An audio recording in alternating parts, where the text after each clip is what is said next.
Hi, everyone. Welcome to today's webinar.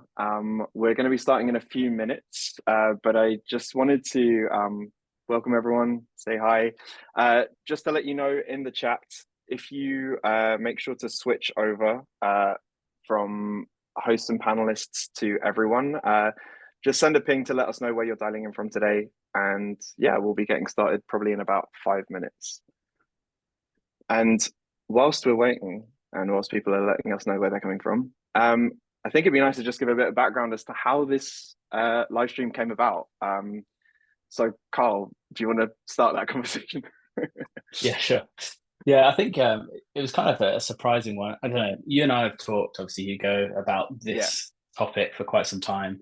Uh, and I'd been thinking about it a lot. And one day I was walking on my treadmill and just had a thought. And I was like, yeah, I'm walking slow enough. I'll just tweet it out. And so I tweeted out this thought about the whole original design unicorn and how actually that kind of thing still exists. It's just maybe changed the name to design engineer, and most companies are not really getting the value they could out of it because they just don't see it.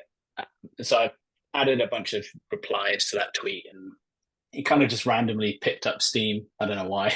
Um, and a lot of people got really, really interested in it. And then off the back of that, we were obviously chatting a little bit, and it felt like, oh, maybe people actually kind of like this idea, or maybe there's at least enough interest that it's worth exploring. And we're going to do a Twitter live stream, and what they called Twitter Spaces, wasn't it? At one yeah, point, it was the original plan, and then it was like, oh, I don't think just the two of us, like when we are talking yeah, about it, it's like we can't just do this on our own. Like it's a very biased viewpoint. And then yeah, I guess you started having a bit of a hunt around. We found some great people who are here with us today. yeah. And it's like through this combination of replies and reaching out to people, and it's been like so great to help prepare this as part of like the conversations that we've been able to kick off. So yeah, hoping to share all that. Right, we are at 3 minutes past. We're at 436 people, so I think we can start at least with all of the housekeeping stuff, and then hopefully, yeah. And people keep sending messages in the chat to let us know where you're dialing in from. Switch over to everyone so that other people can see. Getting a few through on host and panelists, which is all fine. But yeah, just waving hi to everyone. Right. So hopefully everyone can see my screen. We're going to have a Q&A portion at the end of this. So if you've got any questions that you want to ask the panelists today, feel free to put some of those questions into the Q&A, and obviously like upvote ones that you see other people ask that you're interested to hear the panelists talk about. Also, just a note to say to be kind, please be respectful of everyone in the chat. We have a Figma code of conduct, which you can visit via figma.com/code-of-conduct. My name's Hugo. I'm a designer advocate based in London, working for Figma. And prior to actually working for Figma, I used to work as a design technologist, which is kind of partly why I have a bias of interest around this particular topic. So I was really interested to speak to these three lovely people who I will now pass over to introduce. So Amber, do you want to kick us off? Absolutely. Thanks again for having me. My name is Amber Feineman. My pronouns are she, her. Right now, I'm a product designer working on the design systems team at Netflix. But before that, I've been spending about the past 10 years working as a design technologist and really as a front end developer in the design space. And so, yeah, I'm just super excited to be here, talk about all things design technology. And yeah, I'd love to hear like Carl and Prananthi's perspectives as well. So, yeah, super excited. Cool, cool. Yeah, so I'm Carl Kosh, he, him, and I'm currently a senior product designer at DuckDuckGo, but kind of, yeah, senior product designer by title, but actually design engineer by output. And in the past, I've worked at a bunch of startups across a load of different industries. And in every single case, I'd say I've been a designer by title, but engineer by trade. So yeah, I'm really looking forward to this, and over to Pranathi. Hello. Super excited to chat with these two. I know we've talked a lot on Twitter, so I'm happy it's happening in real life now. But yeah, I'm Pranati. I'm a product designer at Graphite based in New York, a super small startup. We're Series A. But before this, I actually was a software engineer at Facebook and then a product designer at GitHub. So very similar, where like I'm a product designer, but I'm also kind of an engineer by trade. And that's why we're kind of all here to just talk about what that means. So yeah. Thanks very much. Perfect. All right. So on to our first question, and I'm going to go to Amber with this first. What do you see as the main values of a design technologist, design engineer? We can talk a bit about titles as well as part of this question, I'm sure, within organizations that you've worked in.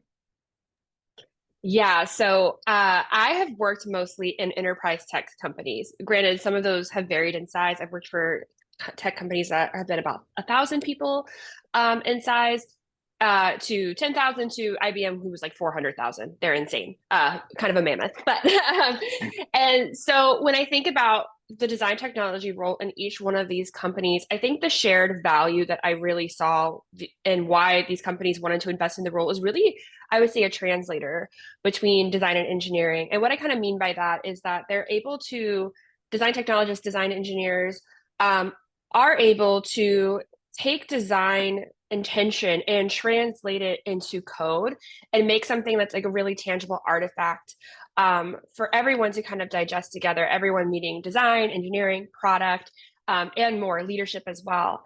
To kind of speak to, I think, some of the differences I've seen in that value, and kind of going back to titles, where I have seen design technologists provide a lot of value is in that innovation space.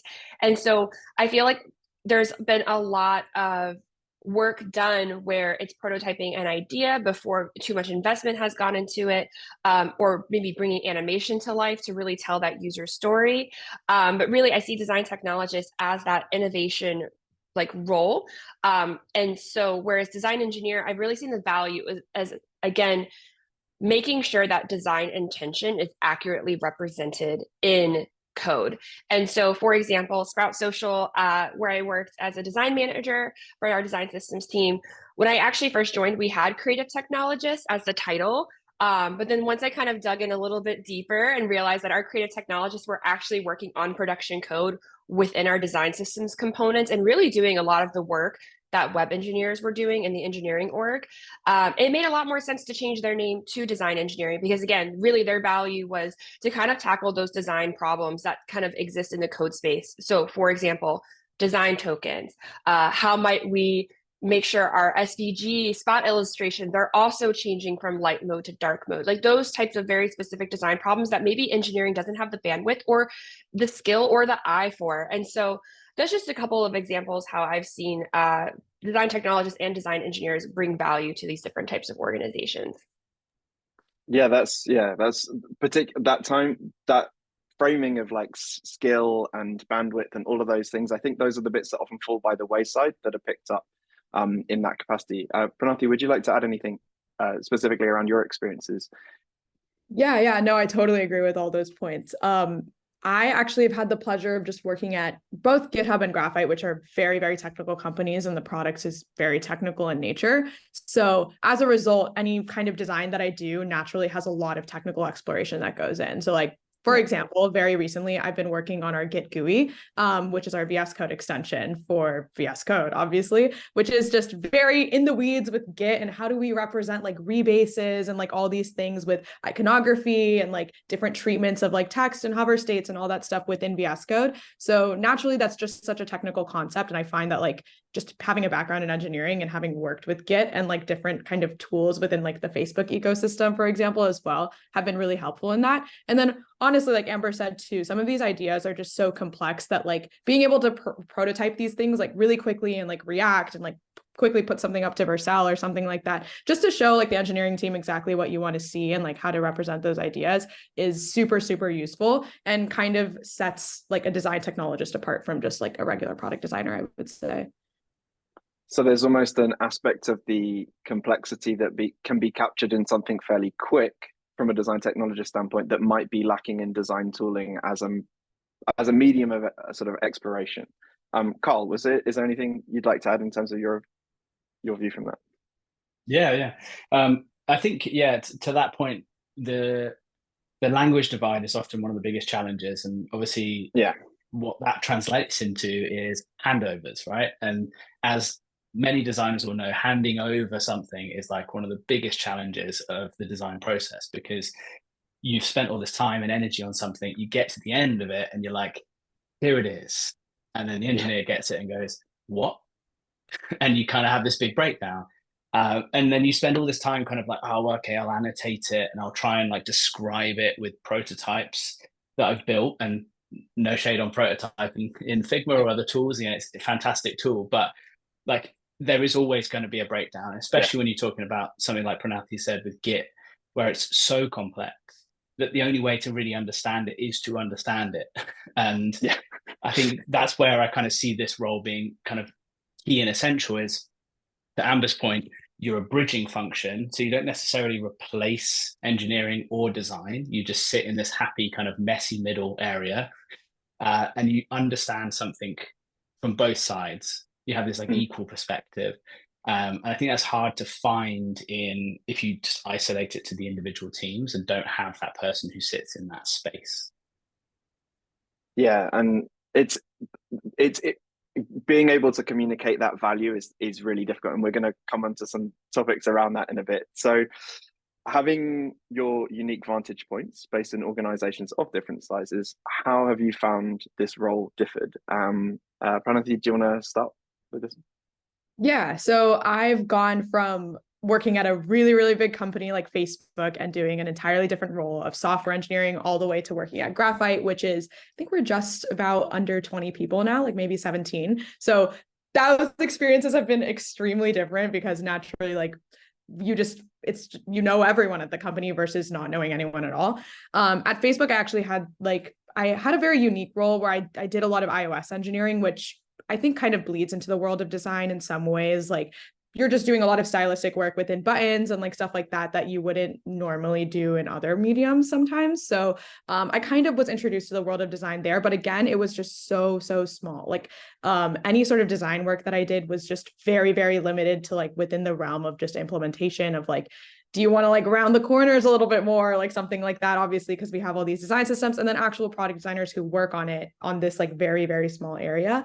Then at GitHub, that kind of changed because GitHub is still a very big company, but the design team operates very similar to kind of like a startup. And depending on like what medium you were comfortable with, the team was just very flexible with like how you wanted to prototype, how you wanted to hand off designs and stuff like that. So I actually found myself using design or Figma very lightly and then just handing things off to engineers in React, just as something that I deployed onto Vercel for them to see like the interactions and like all these components and stuff.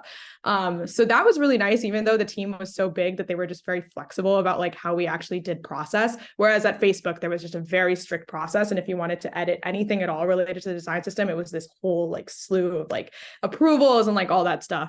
Now at Graphite, I actually didn't even enter the company as a designer to begin with. I was more of like an engineer that was passionate about design. And they basically told me, call yourself whatever you want, like do whatever you want, call yourself whatever you want. We don't really care, as long as you kind of just are doing things that you like and like adding value to the company. So now I'm just kind of like, I'll code when I feel like it, or like if I see something that I want to improve, I'll just hop in and like just like edit it myself. And then I'll also be in Figma all the time, organizing handoffs with engineers. I really like working at a small company because you obviously get the most flexibility. And I think it's the most forgiving when it comes to like these hybrid roles, because people just are kind of looking for the manpower that they need and are less concerned about like exactly what your role is and like what small kind of responsibility you have within that company. But yeah, I think hybrid roles like perform the best at smaller companies generally, but I think we're moving towards an environment in which bigger companies are starting to hire more design engineers and the role is becoming more like solid, which is really nice too. So I'm really glad to see that movement. Yeah, I think there was a video that I watched from Dan Moore from ages ago that talked about part of that bridging the divide between design and engineering is focusing less on specific roles and more about competencies. And that's really prevalent in startups and becomes progressively less so the larger the organization, because the impact of a change is so much greater. Carl, based on your experience, how have you found your roles have differed? Yeah, I think I can basically echo everything that Pranathi said. It's like almost exactly the same as my experience. But what I think is interesting is to what you were just saying around the title and the role and like, what do we call it? Does it really matter? There's a great podcast called Full Stack Whatever, which is Michael Lumans, who was at Instagram for a long time. And in that, he's basically trying to find all these people who have these bigger, wider skill sets and be like, what do you call yourself? And in the most recent episode, they were talking about how actually the problem we have a lot of the time, and we kind of need this for structure and for, you know, getting peer reviewed and whatever, doing all your performance reviews, you need to have a title. But the problem is, as soon as you have one, you kind of bucket yourself into a set of skills and outputs and, you know, everything else of that role. And so if you're a designer but you can engineer, if your title is designer and your company only ever sees you as that, you're essentially just losing 50% of your skill set. And what you'll find is that startups are a lot more open to just jump in and do whatever you can, because actually the thing that they care about, the single goal is like, I want to get a thing to market and I want to understand, do we have product market fit? Do people care about this idea? And so if you can code and design, let's do it. Right? So one of the startups I worked at in the property space, that's exactly what we did. Swift UI had just come out. We wanted an iOS app and we didn't have engineers that could do it because it was new. You know, no one knew how to use it. And so it was like, we're kind of designing it and trying to figure out how to build it. If you can figure out how to build it too, jump in and let's just do it as a team. And where we ended up was we could ship something at the end of all of that. And it's because we could do the two things in tandem.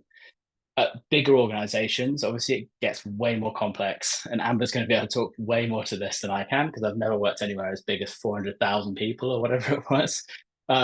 But even, you know, a place like DuckDuckGo that's far more established, you know, I can muck in. We have a culture of just mucking in and getting involved, but it takes a lot more time, I guess, and a lot more pushing and prodding on different people in different places, being in different channels, getting to know your engineering teams if you're a designer, or the vice versa, and building like an internal advocacy before you can really actually start to contribute value back. Yeah, Amber, I'm really interested to get your take on how this then varies, particularly also from a design management point of view. And like, I mean, again, I'm sort of eking into what the questions are after, but like your experience in these larger organizations and how you handle those restrictions or even the opportunities that they present as well, right?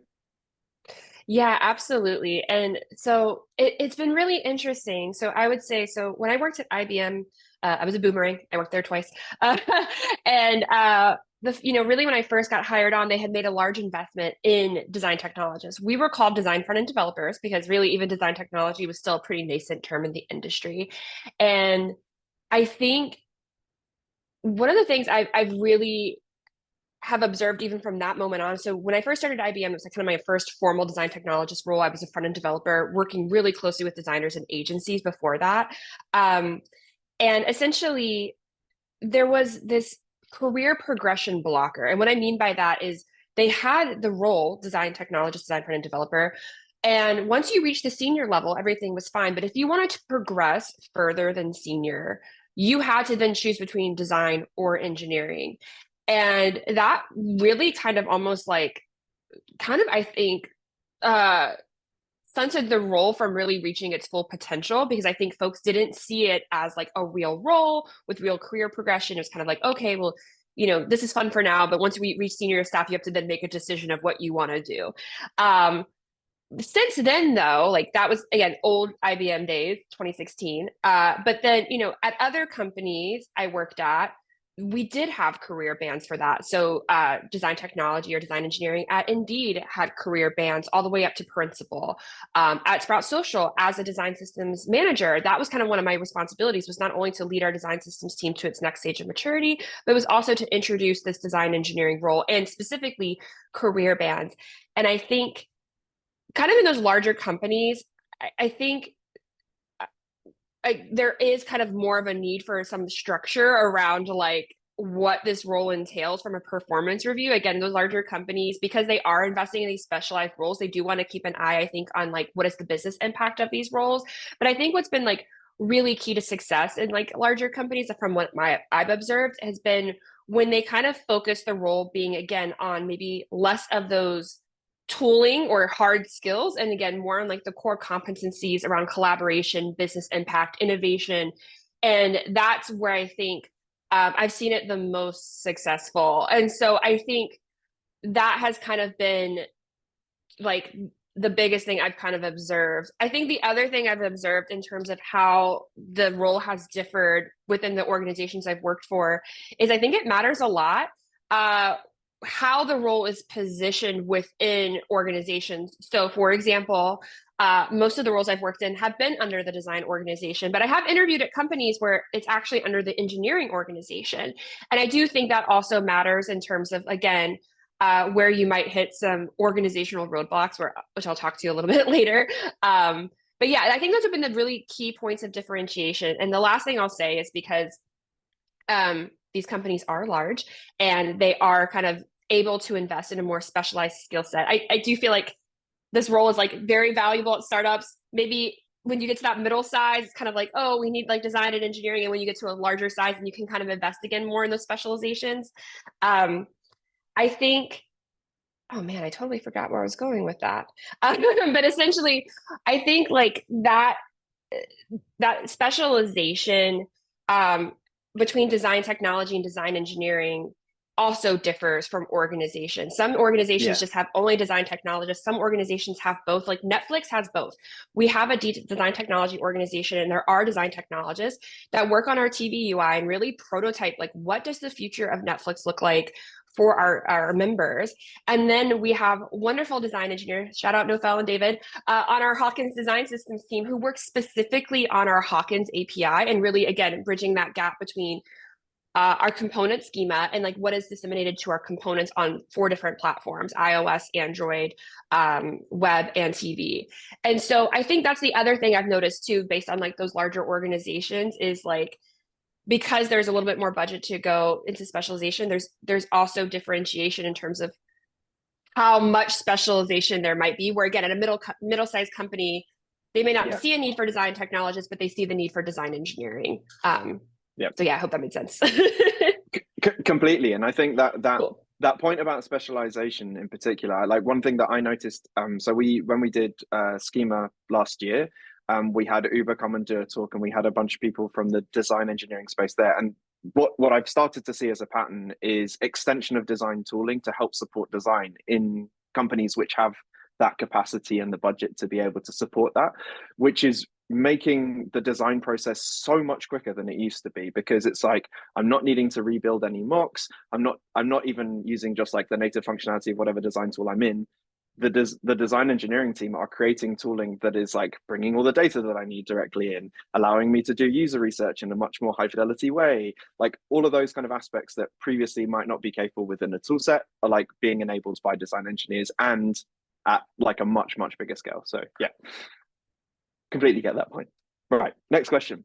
Talking of being able to acquire skills and be able to get into these areas, how do you seek out opportunities to upskill? Carl, I'm going to start with you on this, because I know that there's lots of bits and pieces on your website that have talked about various things you've arrayed into. So yeah, if you could start. Yeah, sure.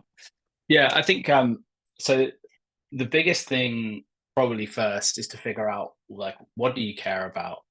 What's your niche, maybe, to start with, right? So if you're at a company, there's going to be a very clear set of things that you could probably add value to. So if your company is working on the web exclusively, like going and learning how to develop an iOS app is, probably great for you, but maybe not going to be great for trying to become part of the organizational design engineering. Going and learning React, if you're building in React, 100%, that's going to be valuable. And to talk a bit about my journey, the way that I kind of fell into doing this was through trying to automate my design experience. So I was getting fed up with doing repetitive things all the time in Figma, certain little things. And so I'd be getting kind of frustrated. I learned a bit of JavaScript, enough to build my first plugin. which funnily enough was a handover plugin to make handing over designs to engineers easier. So there you go. And that process was like this kind of, I don't know, like almost a revolutionary thing for me. I was like, I've opened up this space that I didn't know was there, where like I can automate my own experience as a designer. And so how can I take that further? And so I kept developing more and more plugins and getting deeper and deeper into learning the basics of JavaScript. And then immediately I was like, okay, cool. I've got this tool set now around JavaScript. That's useful. And the place I was working at the time, we were working in React. And so it was like, okay, React's a JavaScript based framework. So what's the next logical step is to start learning React and taking those skills forward. And then as soon as I felt comfortable enough there, I could start to think about, actually, maybe I can contribute and help us to deliver some stuff.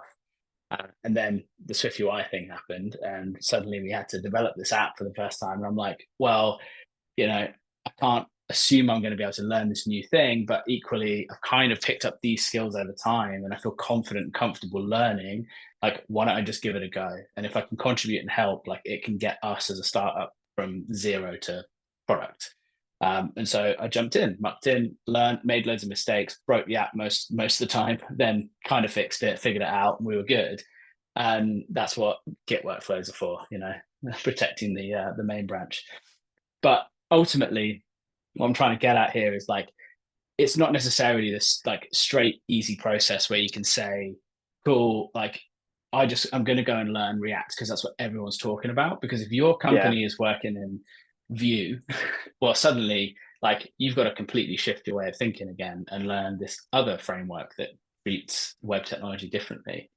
And equally, if you learn all of these different things at different places and kind of spread yourself a little thin sometimes, because remember, you're not an engineer, and that's fine. So you don't need to be an expert in one language. You can be a bit more of a generalist here. If you spread yourself a bit thinner, what you'll find is as you move into newer roles in different places, different ones of those things you've learned become extra important. So, for example, the place I worked after where I'd built the Swift UI app, I couldn't work with Swift UI. We weren't using it. So that was like a skill that I had to just relegate to my own projects.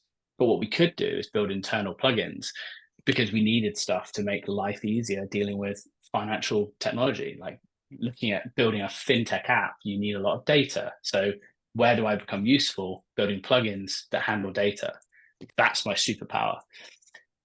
So that's basically how my journey's gone. That's how I would suggest like thinking about upskilling is look for the area that your company is working in and take that technology forwards and try and get deep in it, as deep as you can, and then start to see where you can contribute, look for opportunities to contribute, build the kind of advocacy, and make sure that you're building something that you care about, because otherwise you won't stick out the sucky bits.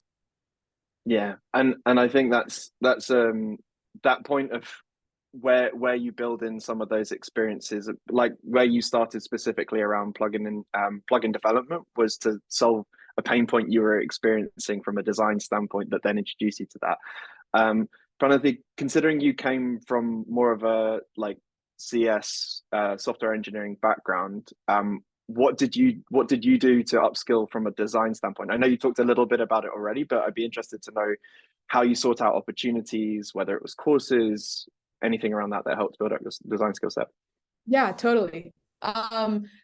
My situation was kind of a bit of the opposite, I would say, where I was like kind of felt like I was boxed in by the role of like a software engineer, like I said, at like Facebook, where I kind of wanted to take more leaps in the design direction, but was just felt so confined by like my role. I went to Berkeley, and there was actually a design institute there, the Jacobs Design Institute, where I took a few classes and got like the certificate in design innovation and got to meet a lot of people that worked in design, like industrial design, product design, like all different types of design, and kind of landed in this area where I was like, hey, I really like front end. I really like designing experiences. And I also know how to code. Like it might be worthwhile to try and pursue like a product design role.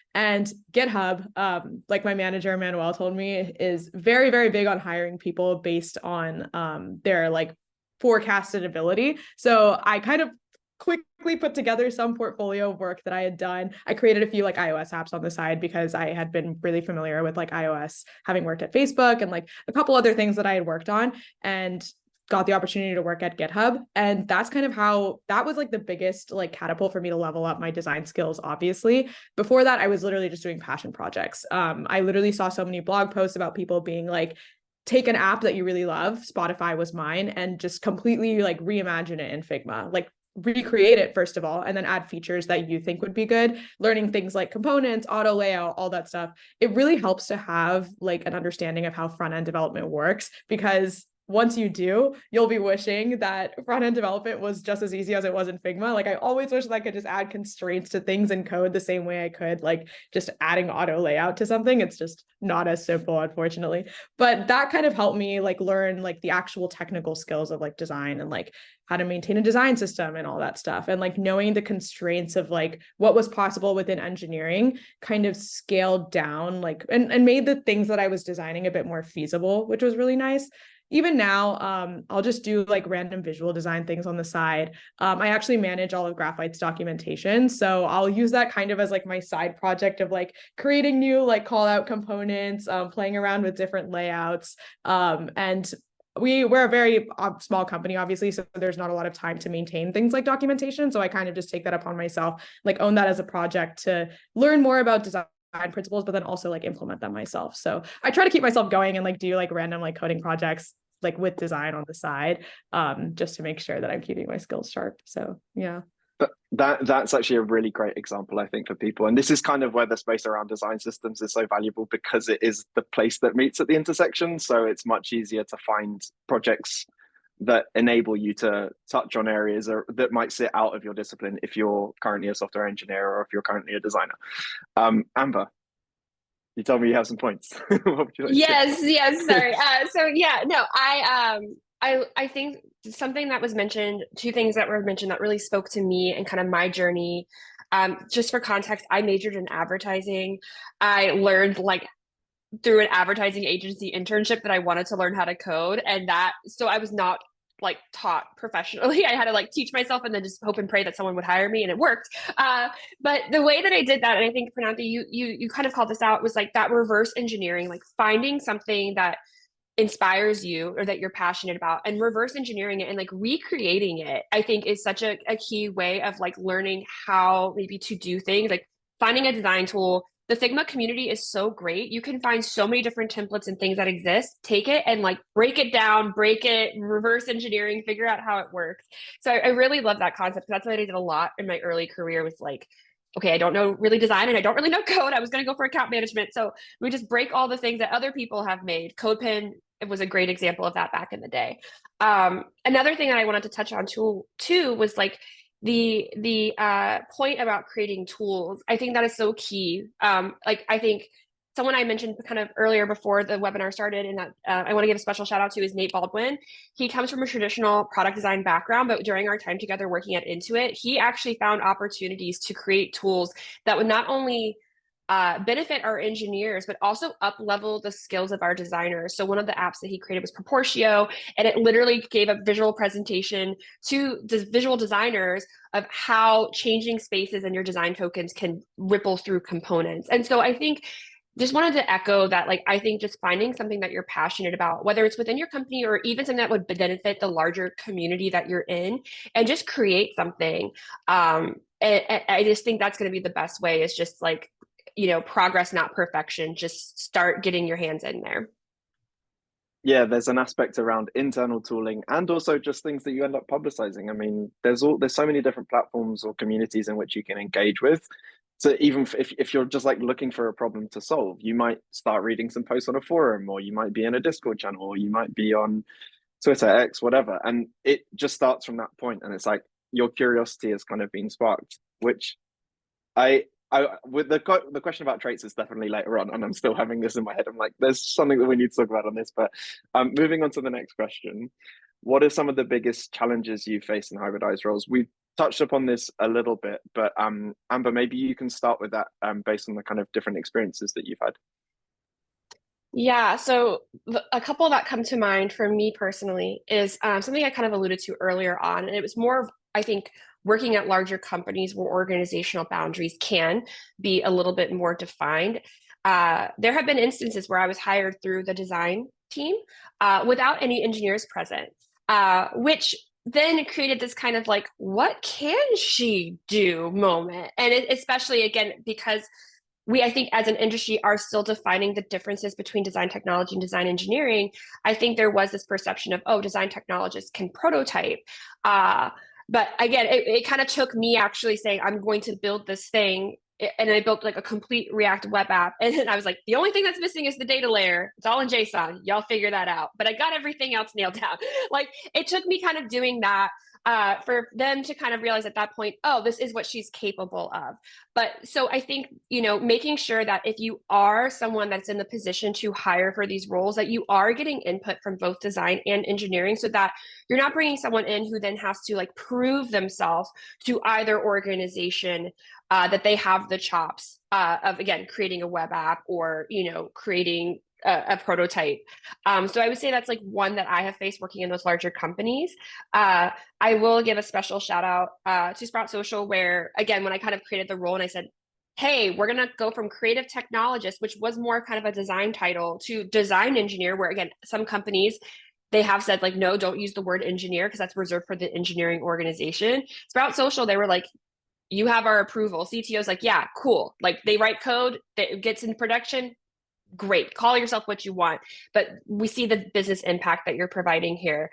And so that's why I kind of use the word can. It can be a challenge in certain organizations. The last thing I'll touch to is really, again, I've kind of already alluded to that growth path. And I think just it's getting better with time by like having more examples of folks who have been working in this, like, I think you said like messy, happy place earlier, Carl, that I loved. But I think that is something that I would love to see more of, is folks sharing what they're doing in these organizations and kind of like sharing what maybe their path is as an IC principal design technologist. Like, what might that look like if that even exists? Or again, what are some of the things that we're doing in the community to kind of push this role forward and kind of give it the space it deserves? So those, I think, are the two that I've personally experienced. Yeah. That's great. Carl, over to you. Let's do this. Yeah, couldn't agree more. I couldn't agree more.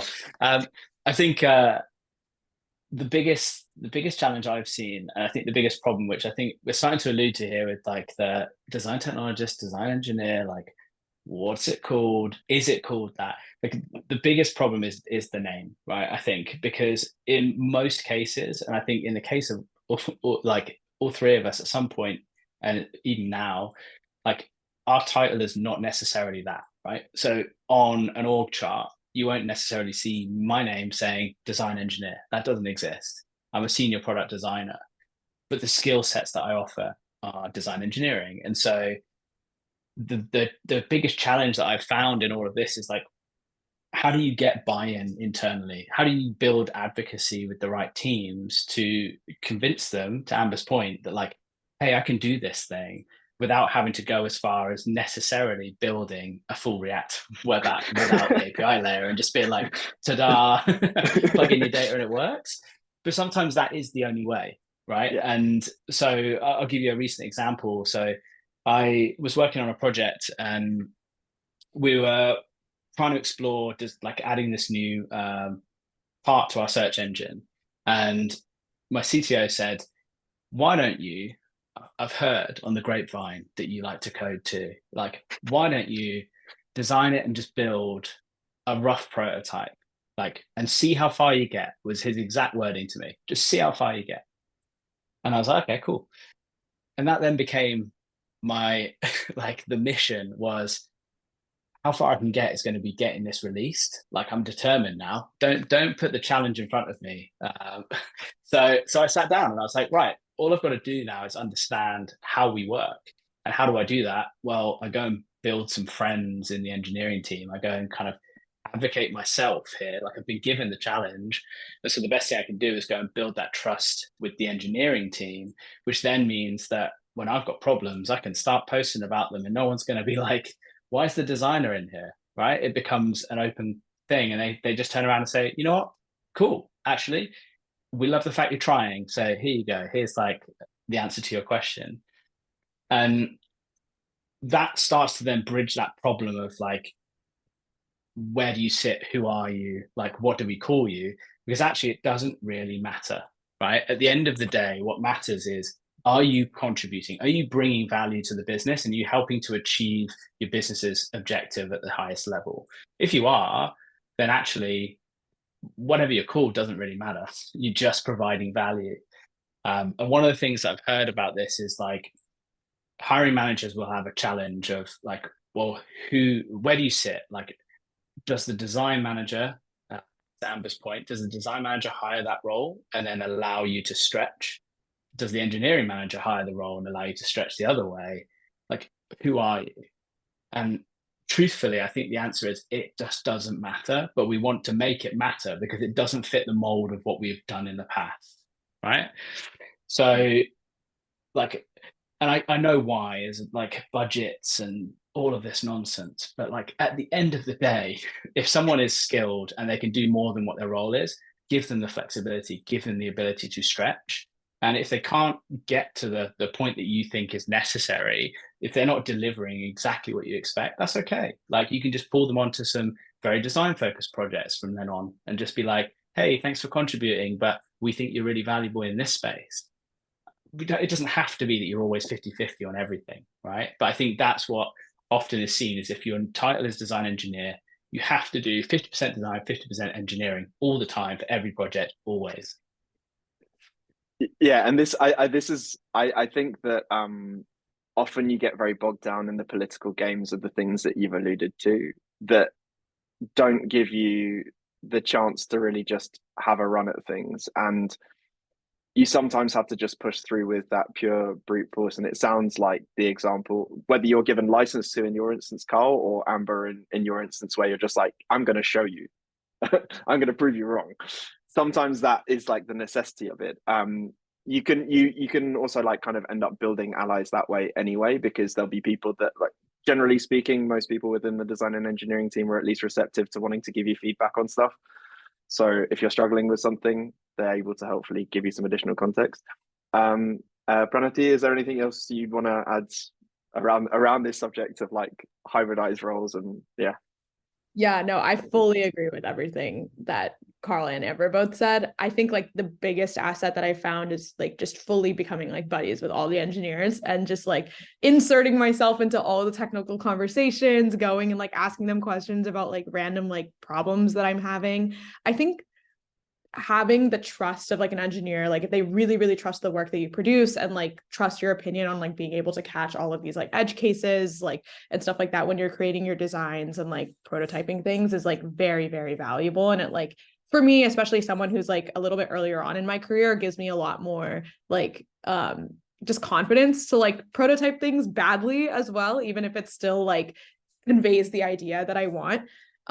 I also think that what Carl said about like being 50% engineering and 50% design really resonates with me, because at the end of the day, these are two full-time jobs. Like there are people who are full-time designers and full-time engineers. So I feel like being a design engineer, at times I found myself just like really, really overwhelmed, where I'm like, I don't know at what point I need to draw the line for like the engineering implementation, where I'm like, okay, I've like implemented 50% of this React app without the data layer. And like, I don't know when I should stop and when I should start just like focusing more on like the UX and like all of like the design kind of details around it, and just like offload it to an engineer at that point, especially being someone who's like, I feel like I get really attached to the implementation as well. I'm like, I need to see this through, like, but it's sometimes you just kind of have to draw the line and be like, I have other priorities. Like I need to focus more of my time on design, or like vice versa, focus more of your time on engineering. And I think that has been my biggest struggle recently, where I'm like, I need to like do a better job of like detaching from like one or the other side in order to like make sure that like the entire project has like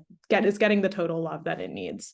But yeah, I think that's the hardest part about conveying what you do in your role too. And it's like telling your engineering managers and design managers to what point you're able to like, at what point you want to hand off the project, I think, and if they're comfortable with that too.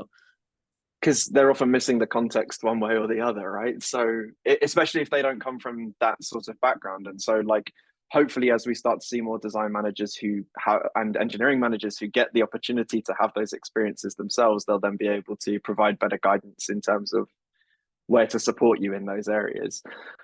Yeah, and I mean, reporting lines is a whole conversation around that, because as we've discussed, in medium-sized companies in particular, that becomes a problem because of how headcount is managed, how budgets are managed, what it means in terms of personal development, etc. So yeah, I think that seems to be like a fairly large consensus on this panel, is that like startups and large-scale organizations, you have a greater degree of flexibility and ease in fitting in.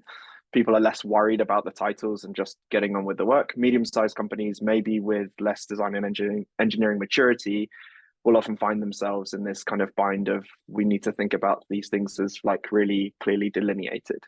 So yeah, so anyone in the audience who's in those challenges, like, know that there's a lot of empathy around that for sure. So final question before we start to go to the Q&A, and we've got 29 questions, so I'm going to try and read through some of these simultaneously whilst listening to everyone's response on this one. And we're going to start with Panellists on this. So what traits would you say are important for those looking to become design engineers or design technologists?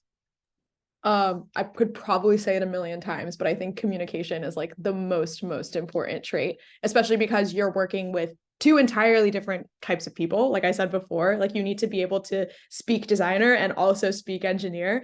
When I'm working with the design team, I feel like I present my ideas in a very different way, and I like communicate exactly what I want in a very different way than when I'm explaining something to an engineer and like a handoff or something like that. And that has been, I've also been just like refining my ability to like figure out the best way to explain things and the best medium for handoff and all that stuff to both sides.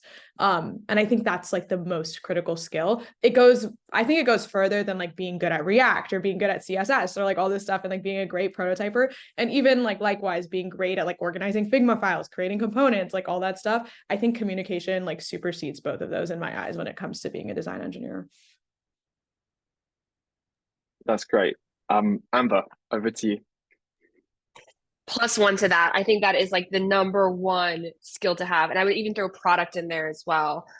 Because I think because there is this like, perception of being able to understand both design and engineering, then you're able to also, once you're able to speak product as well, you have mastered the holy trifecta of being able to kind of communicate and align teams. That's just my personal experience. But what I would add on to that is maybe like the second most valuable trait or skill would be it's the ability to adapt. Frameworks and tools have changed. Like Carl had mentioned the Swift UI project. I was also in a situation where I used to prototype a lot in Vue, and then I joined a company where they're like, we use React, these Vue prototypes are not helpful. But the ability to adapt quickly and be able to spot those patterns in frameworks, in the way that people work, I think that is really key. Just having that flexibility to kind of to grow. And I think that growth mindset that comes with that is so important. Carl, anything further to add?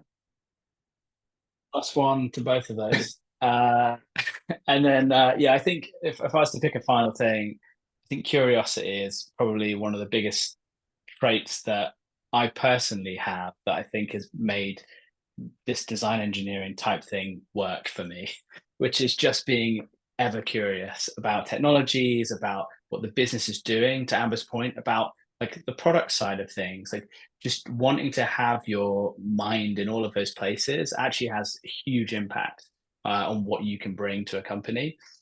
And I think what curiosity does is it allows you to start thinking about things like, hey, I want to solve a personal problem in my design tool. I want to build a plugin. And if you're not curious enough, if you're not passionate enough about solving that problem for yourself, you will not stick it out. You won't stick out the messy middle for yourself, right? What you'll end up doing is you'll just give up because actually you just don't have enough value from it.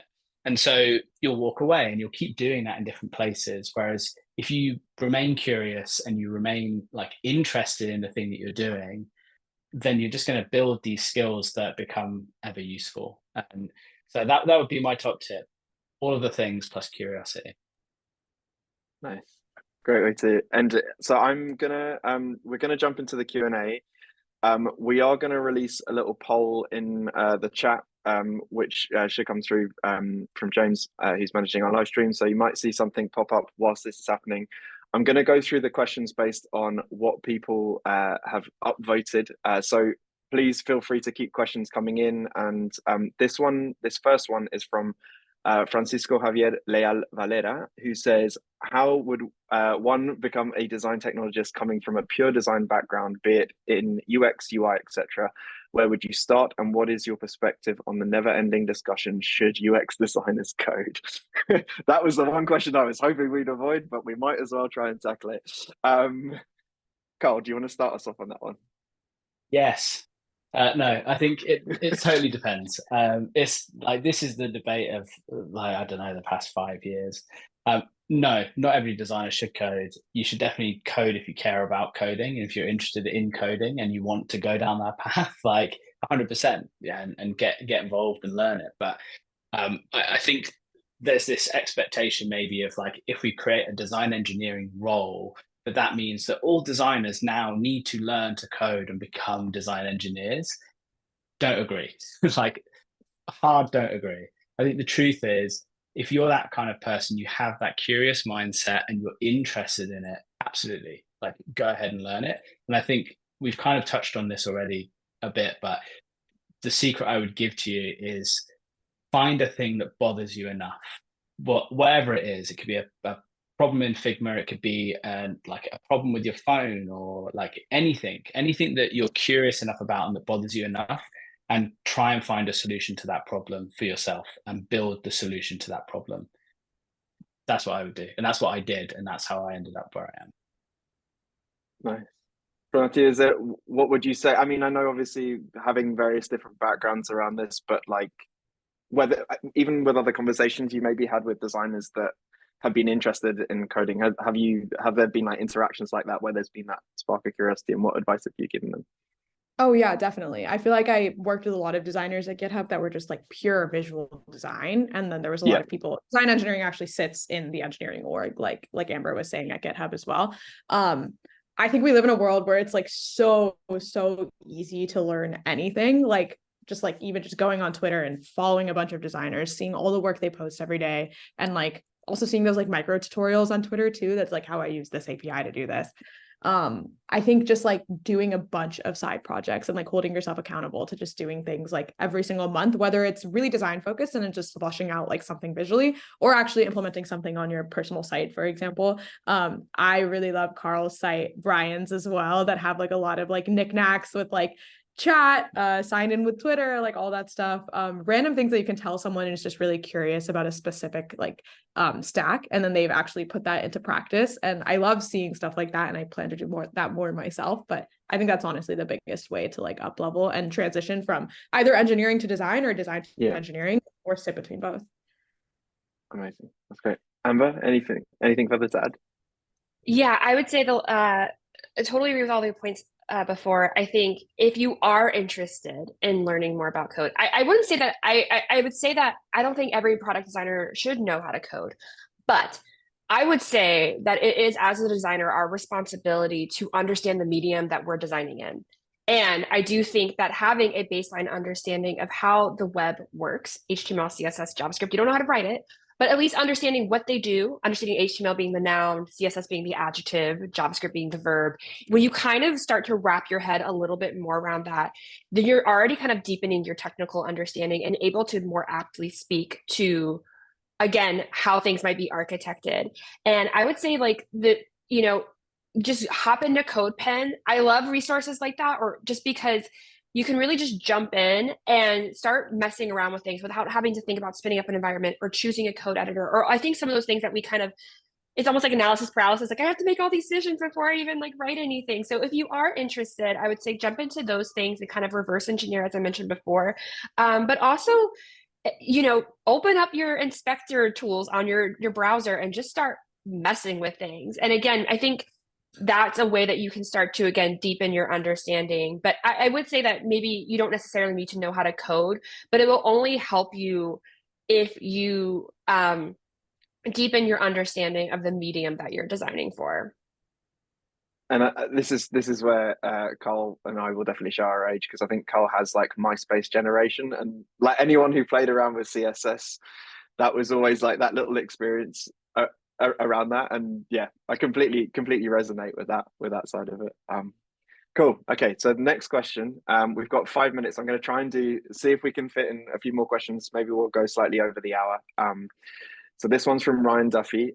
Does anyone have some good descriptions for a design system, design technologist role? I'm trying to open the role and want to find the right person. This is a really great point, because I think when advertising for these roles, you know, I've seen one recently advertised for Raycast for a design engineer, but I don't know if anyone else has got some good examples that they can share, maybe things they find in the chat. Amber, maybe if I don't know if you've been, because obviously you've probably had a part in writing the job descriptions for these roles. I'll come to you first on this one. I was going to say, so what I will do today as a to-do item, follow me on Twitter. I know 2 roles. There's one I applied to from Intuit for my previous role as a principal design technologist. And that focused a little bit more again on the tooling side of things. And then I definitely have a job posting I wrote somewhere for when we were hiring design engineers at Sprout Social. So yeah, happy to share things that I've applied to in my experience, if that helps with writing a job description. And maybe you can analyze all of them and figure out what works best for your team. Nice. Any other examples, Pranati, Carl, that you want to share that of like things that you've seen out there you think have been an accurate description of what the responsibilities are? I agree. Don't worry if not. Nothing to add. All good. Yeah, we're starting to see more and more of these things come to life, but I kind of feel like now would be a really good opportunity for someone to take, if somebody has already, designengineer.com, and start to consolidate some of these things together. I guess it's like where you start to build out a bit of a charter of like almost like the initial, like this is where the crossover section is, and then these are the different areas that you might start to see involved, whether that's more prototyping based or I was watching a talk from Clarity Conference from last year where there was aspects specifically around oh my god, word has just completely escaped me. Accessibility. Yeah, so like people specializing in that as an area where if you can't just sit in one side, you have to understand both in order to be able to like understand the implementation and understand the theory behind it, which is going to sit across both design and engineering. Okay, I can just add one tiny thing, if you don't mind. Which yes. I was just going to say, I think that the biggest thing when thinking about this job description is what team do you sit in when you're writing that description, and then making sure that what you do is you focus around that team and their goals and what you expect from those people, and then how can the other things, if you're a design manager, how can the engineering aspect add value to your team, and make sure that you don't, like we were talking about earlier, I would say make sure that the job posting isn't this expectation of you'll be 50-50 all the time, right? Make it really clear that like you'll stretch in and out of these things, and you'll find the right person. I mean, we've seen there's a lot of people in these roles or interested in these roles, so they're there, they're out there. There's one other question here which I think is quite interesting, which is what does the interview look like for a design technologist? Is it a portfolio presentation or a coding challenge? Has anybody got experience where there's been aspects of that? I mean, it sounds like for the most part people's experience has been like, I'm coming in as a designer, I'm coming as an engineer, so you haven't been asked to do the other ones, but maybe Amber, I come back to you on this one. It looked like you nodded your head for that one. So I have interviewed a lot for design technologist roles specifically, that those were the titles, and so I have done interview rounds where I have done both, where I have presented a case study. Once they maybe see my chops or maybe get that kind of initial presentation, then they'll ask me to do a coding take-home exercise. Actually, when I worked at Shopify, I worked as a marketing UX developer, different title, but again, same, rose by the other name. And so I was working on the marketing side of things. And so I did do a case study presentation kind of earlier on, but then I also did 2 live coding rounds, but they were very intentional on making sure that those exercises were focused more on design technology problems. So again, we talked about accessibility a little bit, like maybe some accessibility considerations that I would take into, creating a slide out menu. What would animation look like or interaction look like? And so I have done both. I also have had experiences where, again, because I was hired through the design side, I did just do kind of a case study presentation, and maybe I walked through a project, like a website I maybe built and showed, okay, these are the interactions I built, or this is how I built it. So I think it is going to just vary depending on organization and team. That's great. That's really, yeah, really helpful answer to see that, yeah, the different machinations of how that can appear. There was another question that I'm just scrolling through here that was, in organizations, this is from Tonya Maston, in organizations where the UX team and development team sit under different departments, how would you promote adoption of a design technologist role when the departments have differing opinions of a designer's role in the delivery process? Anyone want to take this one? It's quite a tough one, this one, but I guess it depends whether you've experienced some of the conflict around it. I mean, I can speak to this a little bit from my previous experience when I had this, which was I wrote a job description and made a migration from a role as a business analyst into a design technologist role. And as part of that, that was me moving actually from the IT space into the design team. Now, I had built up a degree of trust with the IT department that was kind of engineering. And so in my role as a business analyst, and when I came back from having done a software engineering immersive course, I'm back into this role of a design technologist. I then was sat on all of the technical steering group conversations and was the voice of design in that. And I think that an opportunity to try and find at least a meeting that you can attend where you can be invited and you can demonstrate your understanding and ask intelligent questions, really starts to help to build that trust that sits within it. Now, one of the challenges that I had was that the engineering function was actually externalized. We used agencies. So my ability to integrate myself from an engineering standpoint within those teams wasn't really possible. So I had to kind of take a back seat on the technical side of the role and focus more on that communication and collaboration, which members of the panel have already discussed as like an important attribute, and focus more on building an education of designers and like how the implementation would work, and also thinking about how to improve specifications for developers. So I didn't actually spend like any time coding, which is a shame in my view. Like I wish I'd managed to use my software engineering more, but I think that finding those opportunities of like improving the collaboration will start to hopefully open up doors to make your designers feel more comfortable that they can see where the line is drawn if engineering is maybe pushing too much and you're sat within the design team to do that. It's definitely not a fix all, and there's definitely other challenges that arise from that, and it takes time to build that respect from both sides, whichever side you're in. But doing kind of things to somewhat selflessly, I think, is like a way to kind of fit that in. That was just my take on it. But if anybody else wants to add anything.